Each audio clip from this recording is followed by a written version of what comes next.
for a call to action. Dustin and I highlighted it a little bit. Amanda Radke from South Dakota, but she's also got some interesting new development news that happened in the legislature. Amanda, welcome to the cafe. Hey, thanks for having me back. Absolutely. So, first of all, let's start with the call to action, because we don't want people to get complacent because of a good thing turned today. We want to do the call to action. Senate Bill 201, Dustin and I kind of covered it a little bit, but that's where they're going to impede on local counties having control of something like a CO2 pipeline coming through their county. Right. Yes, SB 201 is one of the most egregious bills that we've seen that's going to be introduced in committee tomorrow in Pierre, South Dakota at the Capitol at 10 a.m. It is one of those bills that I think perhaps they had the intention of streamlining things and providing a uniform blanket easement for guidance for carbon pipeline projects like what is being proposed in South Dakota to go through. However, the dangerous part of this bill, and the devil is in the details here, it strips away local government control and the ability to make ordinances and easements on project developments locally. It's wildly inappropriate to strip away that local governance of counties and townships and give it all to the state in order to operate out of fear of keeping the federal government at bay. It creates a centralized, socialized, one size fits all government, which is anti American to its core. And my call to action, and we can talk more about the problems I see in this bill, but the immediate call to action for everyone listening to this right now, tonight, is to email your senators and tell them they need to kill this bill. So, Amanda, there's obviously been an outcry there, and Dustin and I I asked him to kind of play odds makers, and Dustin, I think you had stated that, well, based on how the votes of the other bills were positive to landowner rights going, that it would be hard to probably kill this bill. And I'm going to let Dustin speak on that in just a little bit. However, things may be looking a little more bright here based on some of the things that happened today, Amanda, and share with us what just happened in South Dakota. Yeah, Daryl, it ain't over till the fat lady sings, and we're going to keep fighting this all the way to the end. And this is a very critical week in South Dakota. So I forgot to mention the other call to action would be tomorrow for multiple reasons that I'll soon explain. But tomorrow we need a strong showing of support in opposition to Senate Bill 201. So I encourage everyone to clear their schedule, clear the morning, get to Pierre and be a representation of landowners and South Dakota citizens and say, we believe in local governance and making decisions close to home by the people who live in these communities. Vote no on SB 201. And the only way we can do that is to pressure these legislators with our physical presence. So please come. Another reason to come tomorrow, and this goes back to a battle that started on Monday. I was in Pierre on Monday to support and testify on Representative John Hansen's bill, HB 1219. That bill would have done two things. Number one, it would have separated carbon that would be permanently sequestered as treated differently than like a public utility for the common good, like water or electric. And so it would have made that distinction and provided some necessary guidelines and definitions for maybe how we treat carbon projects and how they're maybe different than some of these other things that are so critical to our infrastructure and our ability to run and operate our communities in South Dakota. I mean, this is a private, out-of-state, foreign-backed company that wants to play in the carbon game, and not every South Dakotan wants to play in that game. And so, providing that distinction was important. But the other thing that it would do is it would take eminent domain for private gain off the table in this case. And so I was very disappointed in 7 of our legislators who voted against standing up for the Constitution and standing up for landowners' rights, and they killed the bill in committee. However, today, Representative John Hanson, who is such a champion for landowners and agriculture and rural communities, he was able to smoke that bill out of the House floor today. And so the urgent call to action here is it's back in play. We have an opportunity to get eminent domain for private gain like back in business, right? We can discuss that we can take that option off the table here and make a fair playing field for landowners.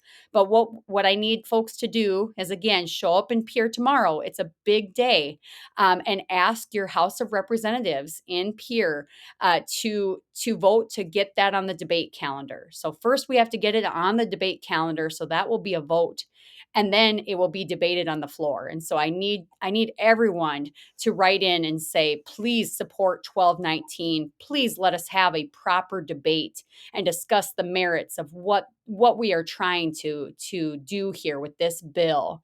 And then please pass it to preserve the Constitution, to protect our private property rights, and to ensure we have a future here in South Dakota to do reasonable, good business.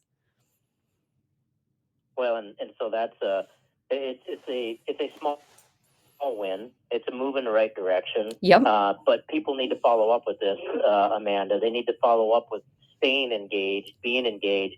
If you're a South Dakota resident, which we have a bunch of them that listen to the KFYR Cafe, you need to reach out to not only your Senate, but also your House members.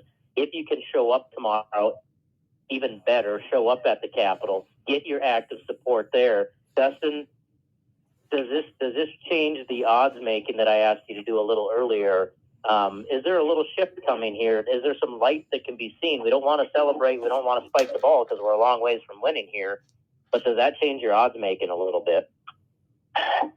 A little bit, yeah. And after the session is done, you and I can have a discussion on air about all the differences between North Dakota and South Dakota. And in my time here, it's been very eye-opening on things that we want to avoid in North Dakota based on the way that things get done down here.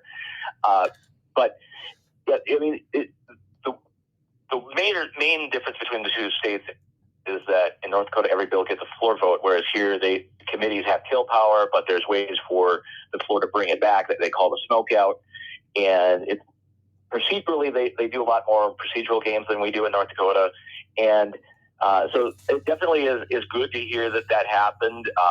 Obviously, among the conservative and ultra-conservative legislators, John Hanson is considered to have a little bit more respect among the insiders than some. There's a lot of infighting in the party down here as well. It's even worse than in North Dakota. And so, what I've been trying to do is give the members of the Freedom Caucus here in South Dakota a little bit of a backup on these issues and help bolster their efforts on these and every other bill. It's been a real crazy time down here, but on these we definitely need to get people to dial in. Amanda, let people know if they're listening in South Dakota how they can utilize your organization and to contact their legislators. Sure.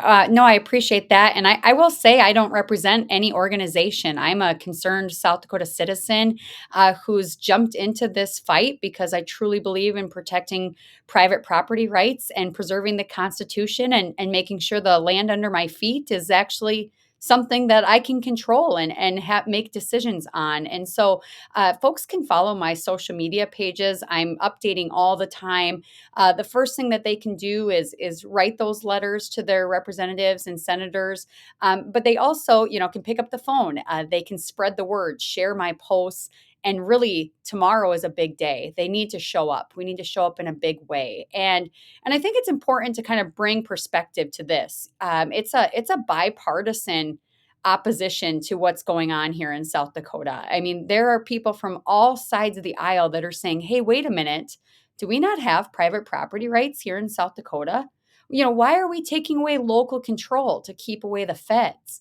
And I think it's really important to just remember to people, whether you're in McPherson County or Minnehaha or Davison or wherever you might be, that without maintaining that local control and without maintaining your private property rights, we are signaling to all of these climate change backed Green New Deal businesses that are waiting in the wings that we're open for business, and the state of South Dakota has put up our land to the highest bidder, and we have absolutely no say in the process. So each county should be treated differently in South Dakota. No two county and concerns are the same. Just like every landowner in the state of South Dakota should have the opportunity to enter into commerce if they would like to, or to say no, thank you, not on my land. And so that is really, really the call to arms, is that if we protect the Constitution, the business opportunities, the value-added agriculture, the things that we can do to bolster ethanol, those are all going to follow suit. But we can't do it at the expense of the citizens who call this place home.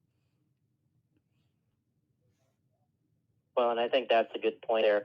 We tend to have been trained in this country. I'll say trained because it's an indoctrination that's went on to give up our freedoms and our rights for the false hope of a guaranteed security. Right. And I don't quite understand that, Amanda, where we've come to that. But we've been in the training process for this for a long time. You can take every government program and subsidy out there.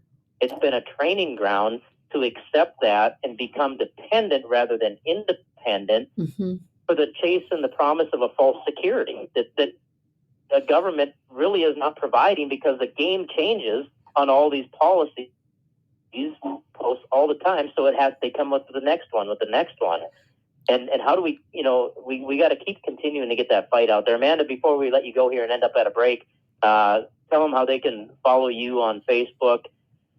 Yeah. We'll be sharing things on how they can reach out to their senators and House of Representatives. You bet. So my website is amandaradke.com. I've been posting there, but you can also find me on X, on Facebook, and on Instagram and YouTube. And so I'll try to keep updates coming and call to actions rolling in. But I really appreciate everybody lending their time, lending their voice, lending their physical presence in Pierre.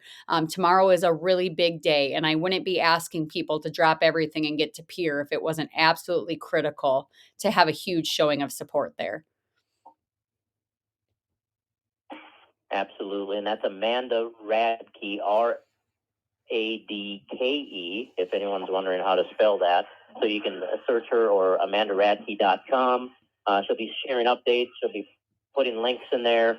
That's how I knew about the little exciting news that came about today, is through her Facebook page and a post. And so, Amanda, I appreciate you taking the time to be with us today. Call to action, South Dakota, folks. Show up in Pierre tomorrow. This is your chance. Put your feet where your mouth has been and get there and represent and share your thanks for those of what they did today, and with the senators on SB 201 tomorrow. Amanda, you have a great day, and best of luck to all of you and your South Dakota friends down there. Thank you so much for this opportunity. Take care.